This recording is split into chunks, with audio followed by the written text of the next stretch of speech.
It's pretty wild that it's taken nearly 20 years to get Luigi's Mansion up to trilogy status. But hey, here we are. And this time, not only are the stakes higher, but so is the mansion too.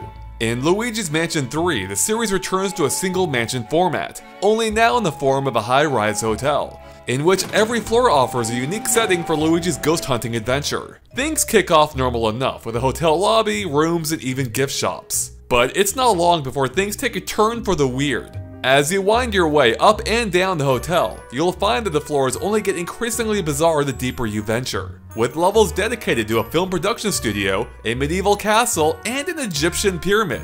Yeah, all inside the hotel! It's a pretty wacky adventure that'll surprise you until the end. Now, to help cope with all the paranormal activity, Luigi's equipped with the latest in poltergeist technology, Model G00, or Goo for short, and it has far more functions than ever before, giving Luigi an unprecedented number of ways to interact with the environment. Beyond the expected sucking and blowing, Luigi can flash light sensors, fire plungers to flip over heavier objects, deploy a blast to create a strong updraft and hover in the air, use a dark light to reveal invisible objects, and of course, create a gooey clone of himself called Luigi, who can T-1000 his way past all kinds of obstacles like grates, fences, and even small pipes, all to reach areas that Luigi couldn't himself. And Luigi might just be the best new thing about Luigi's Mansion 3, opening up a range of exploration options and adding another layer to puzzle solving. Swapping control between the two is relatively quick and easy, although it can get a little cumbersome in situations that require rapid back and forth action.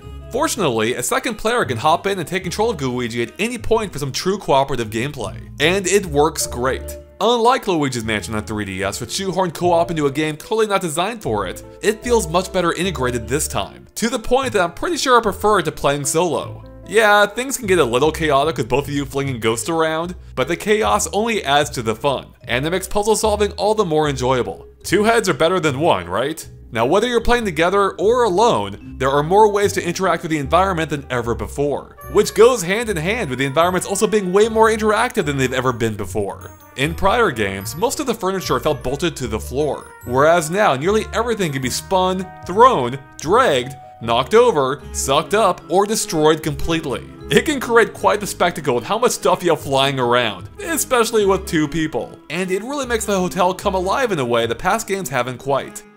All of these interactions also mean that the puzzles are the most devious they've ever been, constantly testing your understanding of Luigi's moveset and how they manipulate various objects. Let me tell you that tracking down the 5 pesky hidden gems on each floor can prove to be especially troublesome, as some of them are downright nasty to figure out.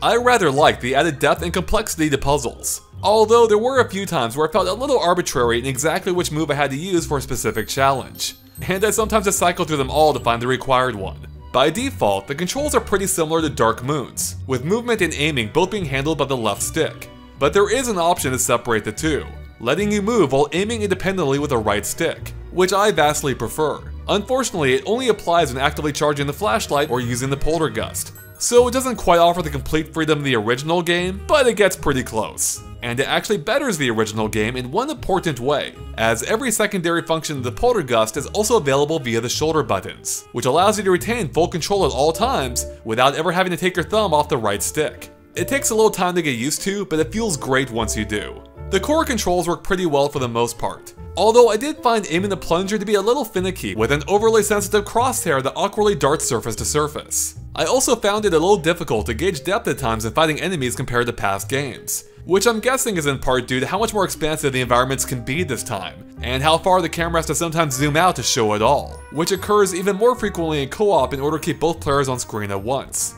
The basic ghost capturing process also works similar to Dark Moon. Stun a ghost with a charged flash, then start sucking them up with a poltergeist. It works, but it lacks the depth of the GameCube game, where the ghosts would drag you all over the room as you battled for control. In Luigi's Mansion 3, you're almost always in control, which isn't a great thing in this case. Now that's partly because the common ghost enemies don't put up much of a fight, but it's not entirely their fault, as they're up against a new mechanic in which they don't stand a ghost of a chance: the slam. You see, after latching onto a ghost for a couple of seconds, you can then slam them into the ground repeatedly, just by tapping the A button. If it doesn't kill the ghost outright, it'll at least inflict some major damage.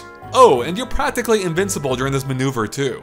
It seems awesome at first, allowing you to toss ghosts around like yesterday's trash while flattening nearly everything in their path. It makes you feel powerful, too powerful, as it doesn't take long to realize that that's basically all there is to the combat. Because not only does it damage a ghost you're actively slamming, but it also hurts and incapacitates any other ghost that gets hit by it too. Meaning you can clear an entire room by slamming one ghost into a bunch of others and then latching onto the victims and repeating the process. And this works up until the very end of the game. This slam is so readily accessible and vastly overpowered that it completely overshadows the capture mechanics that the series is founded on. That awesome sensation of having a tug of war, like reeling in an incredibly angry fish, is completely gone, replaced by a button mashing minigame that takes almost no skill to use and offers little satisfaction once the novelty wears off. And in case you're wondering, yes, I tried ignoring the slam and playing the game without it, but it quickly became apparent that the game is built around the idea, as you're otherwise left defenseless with almost no movement options, unlike the original game. It doesn't help that you'll find yourself battling the same 4 ghost types throughout the adventure, adding to the repetition. Although the game does try to mix things up by equipping them with different gear, like sunglasses that prevents them from being stunned, they rarely add much complexity, as even they can usually be removed by slamming another ghost into them. It all amounts to a combat system that quickly grows stale and mind-numbingly simple, which is a big bummer considering it's not only a significant component of the game, but also a defining element of the series. It also has the effect of making the game remarkably easy for most of the adventure, especially when you factor in the gold bones you can purchase from Professor e.gadd that respawn you on the spot. Thankfully, the game's wide assortment of bosses proved to be much more interesting, challenging, and surprisingly frequent. With 1 per floor, they nearly match the impressive amount of portrait ghosts from the original game, only now they're featured in far more elaborate set pieces. These are proper boss battles through and through, and are among the best the series has to offer. I won't spoil the cooler moments, but some of the encounters thoroughly impressed me with how cleverly they use the environment and Luigi's moveset. While not every boss may be a home run, with some being a little too obtuse for their own good, they inject a much needed breath of fresh air into an otherwise dull combat system.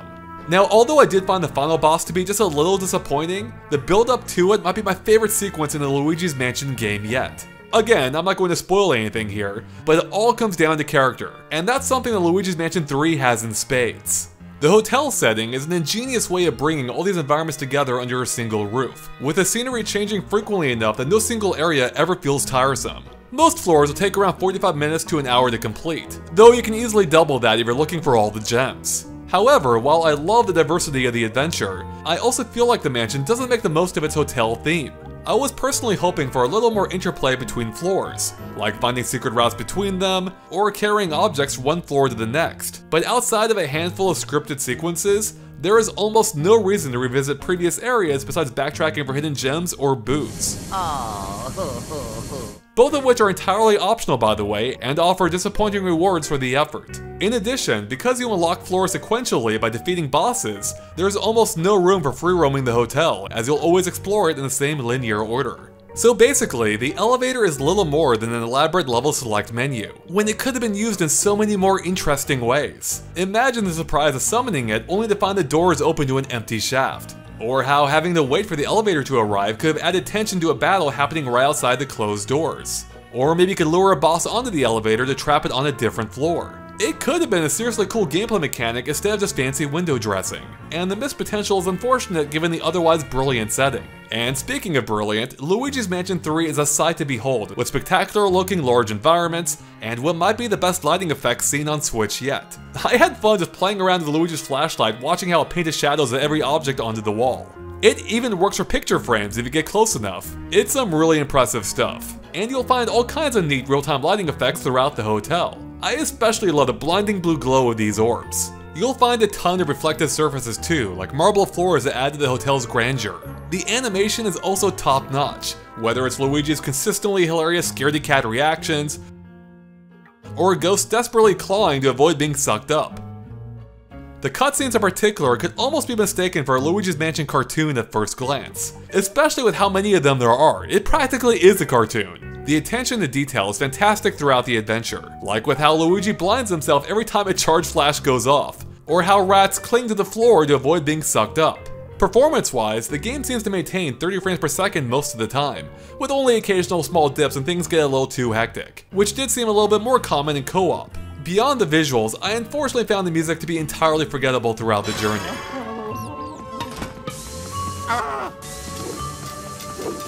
Lacking the catchy and memorable tunes found in the previous 2 games. Luigi's Mansion 3 also offers a couple of multiplayer modes beyond just co-op. Scream Park offers up a trio of minigames playable by up to 8 players locally, but perplexingly are entirely team-based, meaning you'll need an even amount of players to make it fair. And unfortunately, there are no computer players to make up the difference. Now, I was only able to try this out with a handful of friends, so maybe it gets way better when you have a full 8 people. But I can't imagine it being worth the effort based on my playtime because everything here felt like a Mario Party reject. Now the ScareScraper mode, on the other hand, fares quite a bit better, allowing you to explore a 5 or 10 story tower with a team of 4 people, or 8 if you count their Luigi co-op partners, and it's playable both locally and online. And every session offers something a little different, with a maze-like floors being randomly generated, requiring you to learn them on the fly as you go about completing each of the objectives before the 5-minute time limit expires. Most of the time, the goal is to capture all the ghosts, but you might also have to find a set amount of money or rescue all the toads. I played through the ScareScraper probably close to a dozen times or so in both the 5 and 10 floor variants. And while I did have fun, it's still subject to the same mediocre combat system that can be found in the main game. And even though I was playing with 3 other people, it rarely felt like the mode required or even incentivized much teamwork, beyond splitting up to cover more ground faster, which kind of undermines the point of working as a team. Disappointingly, it only takes a few playthroughs to see almost every challenge this mode has to offer, and it offers shockingly few options compared to the original version found in Dark Moon, even scrapping the upgrade system that gave your coins purpose. It also doesn't help that the boss at the end of the mode is always the same, which is even worse considering it lists most of its attacks from another boss in the game. On the upside, the online worked well in my experience with no notable lag issues. But of course your experience may vary. On the whole, Luigi's Mansion 3 is a beautiful looking adventure full of great puzzles and cute moments. I enjoyed exploring the hotel's eclectic floors and unraveling their many mysteries, especially with what Luigi brings to the table. But the entire experience is stunted by a shallow combat system and repetitive ghost encounters that aren't especially fun or exciting outside of boss battles. And that's especially disappointing considering it used to be a series highlight for me. But overall, I like Luigi's Mansion 3. I just wish I had better combat and went a bit farther with the hotel concept. And hey, playing through the adventure in co-op with a friend does make it a little bit easier to overlook some of these issues, especially when you factor in just how cool some of the set pieces and boss battles can be. And with that, thanks for watching, and make sure to subscribe to GameXplain for more on Luigi's Mansion 3 and everything else Nintendo Switch. We'll catch you later. Bye.